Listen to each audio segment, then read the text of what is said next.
मैं हूँ किस्टोडी कोस्टा और आज देखते हैं एनसीईआरटी क्लास 10th की मैथ एक्सरसाइज 9.1 और क्वेश्चन नंबर 6। ये बहुत ही मोस्ट इम्पोर्टेंट क्वेश्चन है और इसके जो सॉल्यूशन है वो समझने वाले हैं और साथ ही साथ इसके डायग्राम को भी बहुत ही केयरफुली स्टडी करने वाला है। तो चलिए मैं पहले आपको क्वेश्चन बता दे रहा हूँ क्या कह रहा है। इस क्वेश्चन में ये है कि 1.5 मीटर लंबाई का एक आदमी है जो रोड के ऊपर टहल रहा है। उसके ठीक सामने एक 60 मीटर की बिल्डिंग है, देख लें, नहीं 30 मीटर की बिल्डिंग है टोटल ऊंचाई उसकी, और उसके सामने वो खड़ा है। जो बिल्डिंग है उसकी जो अंतिम पॉइंट है, ऊपरी हिस्सा जो है टॉप पॉइंट, वह उसके आइज पे 30 डिग्री का एंगल बना रहा है। अब वह व्यक्ति कुछ आगे की ओर बढ़ता है बिल्डिंग की ओर, तो वह एंगल 60 डिग्री का हो जाता है।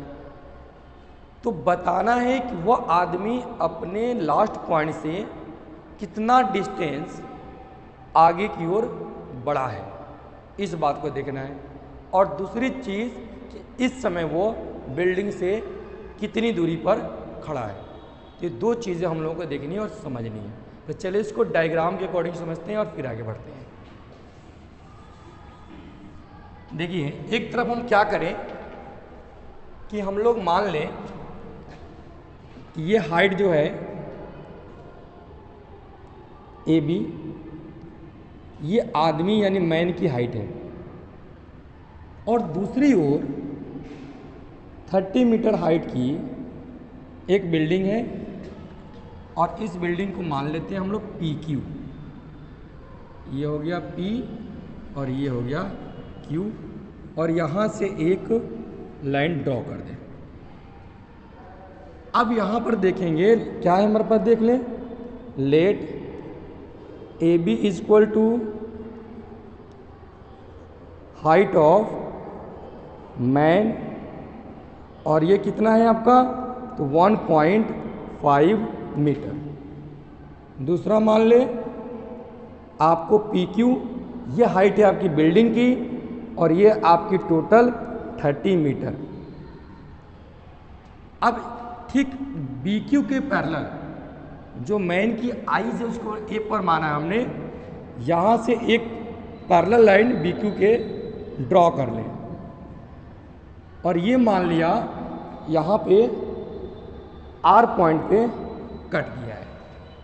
अब यहीं पर उसका एंगल ऑफ एलिवेशन होगा, क्योंकि आइज पे बिल्डिंग की जो टॉप पॉइंट है वो उसको देखते हुए उसके आइज पर एंगल बन रही है। तो यहाँ से हम 30 डिग्री ड्रॉ कर लें। ये हमने 30 डिग्री ड्रॉ कर लिया।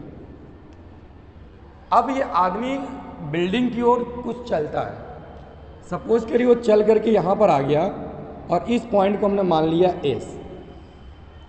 अब यही एंगल कुछ चेंज हो गया और चेंज होकर के बदल गया ये 60 डिग्री में, ठीक है। और ये हाइट अभी हम लोगों ने देखा है क्वेश्चन में भी है 30 मीटर, और हमें अब फाइंड करना है ए एस कितना हो गया यहाँ पर मेन। और इसके अलावा एक्स्ट्रा में आपको बता दें, अगर इसी क्वेश्चन में आ जाए कितने डिस्टेंस पर है तो हम लोग एस आर मान लेते हैं, ये फाइंड कर ले कितना है। अभी हमारा डायग्राम भी तैयार हो गया, ये भी तैयार हो गया। अब आगे हम लोग देखें, इस डायग्राम को ध्यान देंगे तो ट्रायंगल बन रहा है पी ए आर और पी एस आर बन रहा है। तो इस ट्रायंगल में देखेंगे तो हमें पी आर भी चाहिए। तो पी आर कितना होगा इसकी बात करें हम लोग, तो देखें ए बी है आपका 1.5 मीटर, तो ए आर क्यू बी यह आपका रेक्टेंगल बना, एक आपको आयत बना, और इसके अपोजिट साइड जो होते हैं वह आपका इक्वल लेंथ के होते हैं। तो 1.5 ये है, तो 1.5 मीटर यह भी हो गया। जब ये हो गया तो देखेंगे पी क्यू हमारे पास 30 है और आर क्यू इसमें आ चुका है, तो इतना इसमें से माइनस कर दें। जब 30 में से 1.5 माइनस करेंगे आप, तो आपको आ जाएगा 28.5 मीटर। तो यहाँ पर आपका पी आर की जो वैल्यू है, यहाँ लिख दें पी आर आपके पास आ गया 28.5 मीटर। आप सॉल्यूशन करके देखते हैं क्या होगा और कैसे करें। हमें ये चीज़ चाहिए यहाँ से ए एस और ए सर, तो हम लोग इसी डायग्राम को देखेंगे, ओनली पी आर ए को। यहाँ पर थीटा है और ये वाला हिस्सा तो ये परपेंडिकुलर हो गया और ये हमारे पास एंगल हो गया, और इस हिस्से को कहेंगे हम लोग बेस। तो बेस परपेंडिकुलर और हमें एंगल से मतलब है। फार्मूला आप लोगों को मालूम है, बता भी चुका हूँ। 3 फार्मूला इसमें ऑलवेज यूज होता है। Sine theta is equal to perpendicular hypotenuse, cos theta is equal to base upon hypotenuse, और tan theta is equal to perpendicular upon base. मैंने आपसे बोला इसमें कोई फार्मूला हम लोग यूज कर सकते हैं, लेकिन कुछ फार्मूला यूज करने के बाद में आपको पाइथागोरस फार्मूला भी लगाना पड़ेगा। जिस जगह पे आपसे गलती होने के चांसेस बढ़ जाते हैं, तो डबल कैलकुलेशन हो जाएगा। तो हम कोशिश करेंगे यहाँ पर कि हमारा कैलकुलेशन कम से कम हो। तो किस पर यूज़ कर लें हम लोग? इसमें हम लोग टेन थीटा के अगर यूज़ करते हैं, इस पर कैलकुलेशन कम होगा, 1 कैलकुलेशन पर कैलकुलेशन निकाल सकते हैं, बल जबकि इसको यूज़ करने पर हम लोग को 2 बार कैलकुलेशन करने पड़ेंगे। इसलिए हम टेन थीटा ही लेंगे, क्योंकि बेस हमको निकालना है, परपेंडिकुलर मालूम है, थीटा मालूम है, बेस इजीली निकल जाएगा। अगर यहाँ निकालेंगे तो परपेंडिकुलर आएगा, और फिर आपको H square equal to P square plus B square जो पाइथागोरस है, इसको लगा करके सॉल्व करना पड़ेगा। तो इससे बचने के लिए हम डायरेक्ट टेन थीटा का प्रयोग करते हैं। तो चलिए अब स्टार्ट करते हैं सॉल्यूशन। चलिए सबसे पहले लेते हैं ट्रैकिंग ट्रायंगल। ले ले P A R, P A R. आप देखेंगे 90 डिग्री है, तो राइट एंगल ट्रायंगल है यहाँ पर, तो टेन थीटा यूज करें। तो ये हो गया tan theta equal to perpendicular upon base. Theta पे यहाँ पर 30 है, वैल्यू पुट करें, टेन 30 डिग्री, परपेंडिकुलर पर आ जाएगा 28.5, ये हो गया आपका। और यहाँ पे जो बेस होगा ये पूरा ए आर होगा, ए आर। टेन 30 की वैल्यू आपको पता है 1/√3, और ये हो गया आपको 28.5 upon A R. Cross multiply कर दें तो A R is equal to 28.5√3 metre. ये पूरा ए आर हमारे पास आ गया।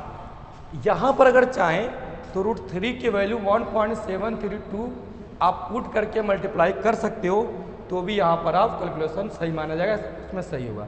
लेकिन मैं यहाँ पर नहीं कर रहा हूँ, क्योंकि अभी हमको ए एस फाइंड करनी है, और ए एस के लिए अब हम एस आर निकाल के माइनस करेंगे तो थोड़ा आसान हो जाएगा, तो कैलकुलेशन और थोड़ा ईजी हो इसके लिए करने।